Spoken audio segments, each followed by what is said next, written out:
Bismillahirrahmanirrahim. Assalamualaikum warahmatullahi wabarakatuh. Perkenalkan, saya Afizi Henry dari kelas 11 MIPA 6 akan membawakan sebuah tugas bahasa Indonesia, yaitu drama monolog. Apa itu drama monolog? Drama monolog menurut bahasa berasal dari kata mono yang artinya satu dan log dari kata logi yang artinya kata.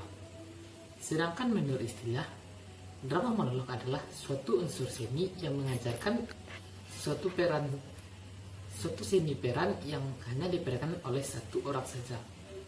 Dalam kesempatan kali ini saya akan membawakan sebuah drama monolog yang berjudul Apa Gagasanmu Tentang Masa Depan Bangsa Indonesia, yang ditulis oleh Tan Malaka. Aku Tan Malaka. Aku orang yang bebas. Tapi sebebas-bebasnya diriku, aku hidup di negeri yang dijajah. Jadi aku adalah orang yang terbelenggu. Ya, aku orang yang bebas, sama seperti dirimu. Aku juga hidup sekali. Tapi karena aku telah dibuang, diusir, dibunuh, dimatikan, nggak dianggap hilang berkali-kali, maka itu menjadi bagian dari perjalanan hidupku yang abadi. Aku terus hidup karena pikiran-pikiranku. Karena itu, aku akan terus hidup dalam pikiran-pikiranmu. Puluhan tahun aku hidup dari penjara ke penjara, diusir, lalu aku pergi dari negeri yang kuimpikan dan kuperjuangkan kebebasannya. Lalu aku menuju ke dunia luas sana. Dari sana aku melihat bahwa kemerdekaan negeriku itu mutlak dan harus dilaksanakan dalam waktu sedekat mungkin. Di Kenten, pada masa pembuanganku tahun 1925, aku menulis sebuah brosur yang berjudul NAR di Republik Indonesia. 5 tahun setelahnya, barulah Hatta menuliskan Indonesia Merdeka. Dan 2 tahun setelahnya, barulah Soekarno menuliskan Mencapai Indonesia Merdeka. Ya, aku telah menuliskannya bahkan 20 tahun sebelum negara ini menyatakan kemerdekaannya. Aku percaya bahwa gagasan yang aku tulis dapat menggugah semangat bagi rakyat Indonesia untuk mencapai kemerdekaan negeri ini. Dan kamu yang hidup di negeri Indonesia Merdeka ini, apa gagasanmu tentang masa depan bangsa Indonesia? Aku Tan Malaka. Siapakah aku? Aku hanyalah seorang guru. Aku bersekolah di sekolah guru satu-satunya di Sumatera, Quick School di Forlekop, Kota Bukit Tinggi. Sekolah yang dengan seleksi begitu ketat dan kejam. Setelah lulus dari sana, tahun 1913, aku mengajar di sekolah Belanda, mengajari bagaimana anak Belanda cara hidup. Aku hidup dengan nyaman dan tentunya dengan status sosial yang tinggi.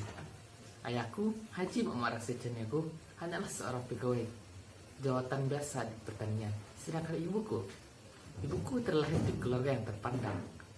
Wajar saja jika keluarga besarku menawariku 2 hal. Yang pertama, perempuan untuk beristri, sedangkan yang kedua, gelar untuk namaku.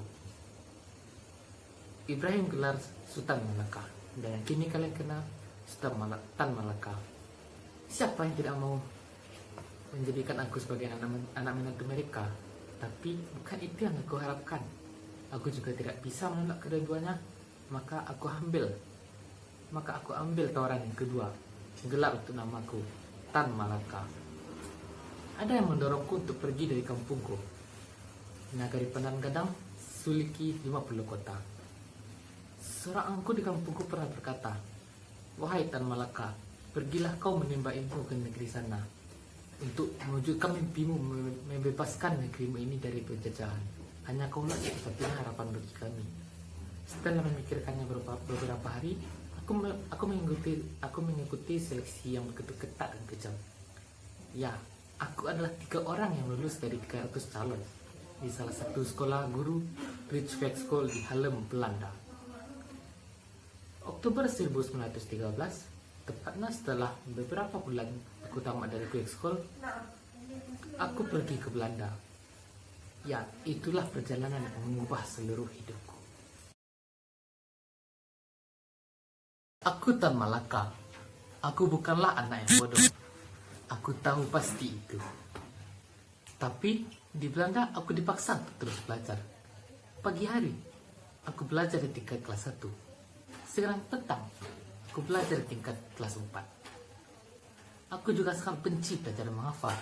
Aku tidak bisa membayangkan bagaimana nanti aku memaksa muridku untuk terus menghafal, dan terus menghafal.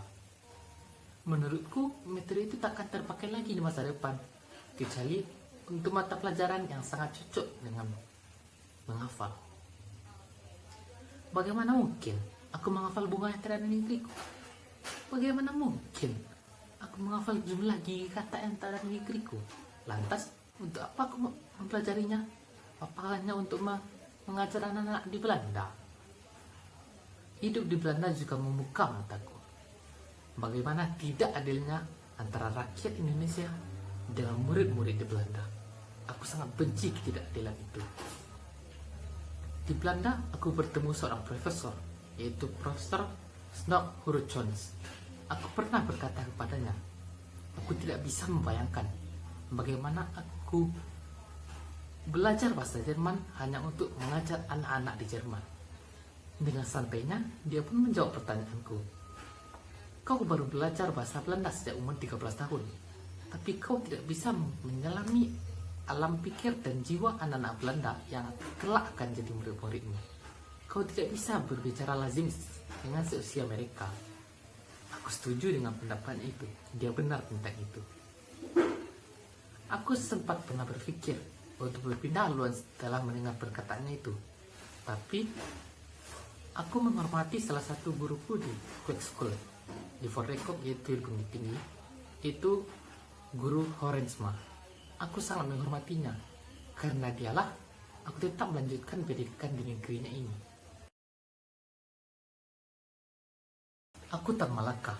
Aku katakan pada Belanda bahwa sebenarnya keberhasilan Lenin dalam revolusi 1917 sama halnya dengan keberhasilan Marx dalam ilmu ekonomi dan Darwin dalam ilmu biologi. Darwin muncul karena dalam penelitiannya dia hanya menggunakan logika dan pemikiran dialektikanya. Namun, dia berhasil menemukan asal-usul kemajuan makhluk hidup hingga kemungkinan makhluk hidup di masa depan. Begitu juga dengan Marx.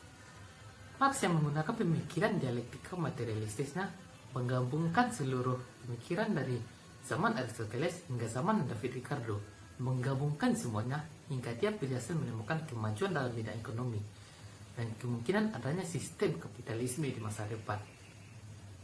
Tak ada bedanya dengan Lenin. Lenin berhasil mengenal sifat seluruh masyarakat di Rusia dan berhasil melaksanakan revolusi di negaranya tersebut. Dan Lenin berhasil menumbangkan feodalisme dan sistem kapitalisme satu demi satu, bahkan langsung keduanya. Menggabungkan ilmu Marx dan ilmu Lenin dalam satu negara Indonesia di tempat yang sama dan dalam waktu yang sama itu sangat tidak mungkin. Bagiku itu sama saja dengan meniru. Bagiku seluruh teori tidak ada yang sempurna. Setiap teori pasti ada kelemahannya, tapi kelemahan itu dapat ditutup dengan praktik. Ya, itulah praktik. Masuklah ke tengah rakyat dan jadilah bagian dari rakyat. Setiap revolusioner harus mengerti bagaimana sistem pemerintahan di negaranya tersebut, bagaimana sistem iklim di negaranya tersebut, dan bagaimana rakyat di negaranya tersebut. Tapi setiap revolusioner harus juga mengerti bagaimana revolusi di setiap negara, di negara manapun. Begitulah sistem revolusi bagiku. Dan kamu yang akan hidup di masa depan Indonesia merdeka, apa gagasanmu tentang masa depan bangsa Indonesia? Tan Malaka. Baik, sekian drama monolog dari saya. Mohon maaf bila banyak kesalahan. Saya tutup dengan wabillahi taufiq wal hidayah. Assalamualaikum warahmatullahi wabarakatuh.